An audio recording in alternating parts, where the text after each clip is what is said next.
familia tumeomba tukasema kwamba ni maradhi ya kiutu uzima, na alikuwa anapatiwa matibabu Muhimbili National Hospital, but then ndio hivyo hali ilipokuwa haijakaa sawa, alfajiri ile tukamkimbiza hapo Mloganzila. Kwa hiyo sana ni maradhi ya kiutu uzima tunaweza kusema.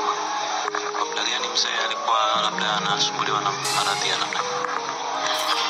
Nisingependa kusema sana kwa muda gani, kwa sababu yeye mwenyewe pia alikuwa anapenda privacy yake. Ndio maana nadhani kwa watu wengi imekuwa kama ghafla kidogo, lakini yeye mwenyewe he just wanted to be private na vitu vyake. So nisingependa kusema sana kwa muda gani, ilikuwaje na timeline ya magonjwa yake na vitu kama hivyo. Kwa hiyo tumepata tuishie hapo kwenye ni maradhi ya kiutu uzima, ndio ifika tukiwa kwenye tiba ya hiyo.